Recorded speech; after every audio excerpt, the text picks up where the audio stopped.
ನಕ್ಸಲ್ ಚಟುವಟಿಕೆಯ ಕೇಸ್ನ ತನಿಖೆಯ ಉದ್ದೇಶದಿಂದ ಬಂಧಿತ ನಕ್ಸಲೈಟ್ ಒಬ್ಬರ ಬಾಡಿ ವಾರೆಂಟ್ಗೋಸ್ಕರ ಅರ್ಜಿಯನ್ನು ಸಲ್ಲಿಸಲಾಗಿದೆ. ಹೈಕೋರ್ಟ್ಗೆ ರಾಜ್ಯ ಸರ್ಕಾರ ಅರ್ಜಿ ಸಲ್ಲಿಸಿದೆ. 2 ಕೇಸ್ಗಳಲ್ಲಿ ವಿಚಾರಣೆಗೆ ಬಾಡಿ ವಾರೆಂಟ್ ಮುಖಾಂತರ ಅವರನ್ನು ಕರೆತರಬೇಕು ಅಂತ ಅರ್ಜಿ ಸಲ್ಲಿಸಲಾಗಿದೆ. ಬೆಳ್ತಂಗಡಿ ಸಮೀಪ ನಡೆದಂಥ ನಕ್ಸಲ್ ಚಟುವಟಿಕೆಯ ಕೇಸ್ನಲ್ಲಿ ಸದ್ಯ ಬಂಧನಕ್ಕೊಳಗಾಗಿರುವಂಥ ಸಾವಿತ್ರಿ ಎನ್ನುವಂಥ ನಕ್ಸಲೈಟ್ ಆರೋಪಿ ಸಾವಿತ್ರಿ ಅಲಿಯಾಸ್ ಉಷಾ ಸದ್ಯ ಕೇರಳದ ತ್ರಿಶೂರ್ ಜೈಲಲ್ಲಿದ್ದಾರೆ. ಅವರನ್ನು ಬಾಡಿ ವಾರೆಂಟ್ ಆಧಾರದಲ್ಲಿ ಕಸ್ಟಡಿಗೆ ಪಡಿಬೇಕು ಅಂತ ರಾಜ್ಯ ಸರ್ಕಾರ ಮನವಿ ಮಾಡಿದೆ. ಇನ್ನು ಕೃಷ್ಣಮೂರ್ತಿ ಮತ್ತು ಸಾವಿತ್ರಿ ಇಬ್ಬರೂ ಕೂಡ ಅರೆಸ್ಟ್ ಆಗಿದ್ರು. ಅದರಲ್ಲಿ ಕೃಷ್ಣಮೂರ್ತಿ ಮೃತಪಟ್ಟಿದ್ದ, ಸಾವಿತ್ರಿ ಸದ್ಯ ಜೈಲಲ್ಲಿದ್ದಾರೆ. ಈ ಬಗ್ಗೆ ಹೆಚ್ಚಿನ ಡೀಟೇಲ್ ನೀಡೋದಕ್ಕೆ ನಮ್ಮ ಪ್ರತಿನಿಧಿ ವಿಷ್ಣು ಪ್ರಸಾದ್ ಫೋನ್ ಸಂಪರ್ಕದಲ್ಲಿ.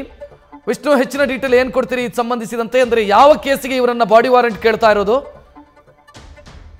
ಖಂಡಿತ ಈಗ ಈ ಒಂದು ಪ್ರಕರಣದಲ್ಲಿ ನೋಡ್ತಾ ಹೋದಂತ ಸಂದರ್ಭದಲ್ಲಿ ಸದ್ಯ ಈಗ ಈತನ ಹತ್ಯೆ ಮಾಡಿದಂತಹ ಸಂದರ್ಭದಲ್ಲಿ ಕೆಲವೊಂದಷ್ಟು ಸಾಕ್ಷಿಗಳನ್ನ ಕಲೆ ಹಾಕುವಂತಹ ಕೆಲಸವನ್ನ ಈಗ ನಕ್ಸಲ್ನ ಟಾಸ್ಕ್ ಫೋರ್ಸ್ ತಯಾರು ಮಾಡುವಂತ ಕೆಲಸವನ್ನು ಮಾಡಿದೆ. ಈ ಹಿನ್ನೆಲೆಯಲ್ಲಿ ಅದರಲ್ಲೂ ಪ್ರಮುಖವಾಗಿ ಸಾವಿತ್ರಿಯು ಕೂಡ ಈತನ ಜೊತೆ ಅಂದ್ರೆ ಮೃತನಾಗಿರುವಂತಹ ವ್ಯಕ್ತಿಯ ಜೊತೆ ಹತ್ಯೆ ಆಗಿರುವಂತಹ ವಿಕ್ರಮ್ ಗೌಡ ಜೊತೆ ಅವರು ಕೂಡ ಸಂಪರ್ಕದಲ್ಲಿದ್ರು ಅನ್ನೋ ಮಾಹಿತಿ ಕೂಡ ಲಭ್ಯ ಆಗಿರುವಂತದ್ದು. ಯಾಕಂತಂದ್ರೆ ಈ ಹಿಂದೆ ಅದರಲ್ಲೂ ಪ್ರಮುಖವಾಗಿ ವೆಸ್ಟರ್ನ್ ಘಾಟ್ ನಲ್ಲಿರುವಂತಹ ಅಲ್ಲೊಂದು ಕಮಿಟಿಯನ್ನು ರಚನೆ ಮಾಡ್ಕೊಳ್ಳುವಂತ ಕೆಲಸವನ್ನು ಮಾಡಿದ್ರು. ಅಲ್ಲಿ ಕುಪ್ಪು ದೇವರಾಜ್ ಎಂಬ ವ್ಯಕ್ತಿಯ ಕೊಲೆ ಪ್ರಕರಣಕ್ಕೆ ಸಂಬಂಧಪಟ್ಟಂತೆ ಆತನನ್ನ ಸಾಯಿಸಿದಂತಹ ವಿಚಾರದಲ್ಲೂ ಕೂಡ ಇವರ ಇನ್ವಾಲ್ವ್ಮೆಂಟ್ ಇರುವಂತಹ ಅಂಶಗಳು ಕೂಡ ಈಗ ಸದ್ಯಕ್ಕೆ ಲಭ್ಯ ಆಗಿರುವಂತದ್ದು.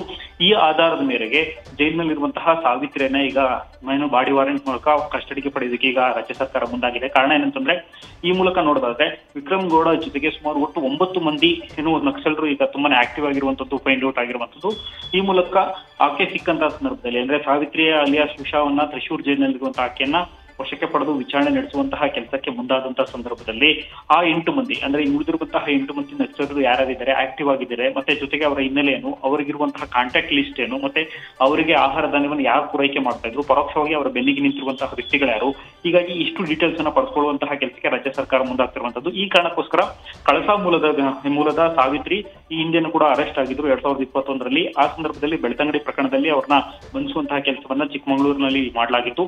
ಅದಾದ ನಂತರ ಅವ್ರನ್ನ ಬಾಡಿ ವಾರೆಂಟ್ ಮೇಲೆ ತಮಿಳುನಾಡಿನ ಪೊಲೀಸ್ ಇರ್ಬೋದು, ಕರ್ನಾಟಕ ಪೊಲೀಸ್ ಇರ್ಬೋದು, ಕೇರಳ ಪೊಲೀಸ್ ಇರ್ಬೋದು, ಅನೇಕ ಪ್ರಕರಣಗಳಲ್ಲಿ ಇವರು ಇನ್ವಾಲ್ವ್ಮೆಂಟ್ ಇತ್ತು ಅಂತ ವಿಚಾರಣೆಗೆ ಒಳಪಡಿಸುವಂತಹ ಕೆಲಸವನ್ನು ಮಾಡಿದ್ರು. ಈಗ ವಿಕ್ರಮ್ ಗೌಡ ಹತ್ಯೆ ಆದಂತಹ ಬೆನ್ನಲ್ಲೇ ಇನ್ನುಳಿದಿರುವಂತಹ 8ಕ್ಕೂ ಹೆಚ್ಚು ನಕ್ಸಲ್ ಮುಖಂಡರು ಇನ್ನೂ ಆಕ್ಟಿವ್ ಆಗಿದ್ದಾರೆ.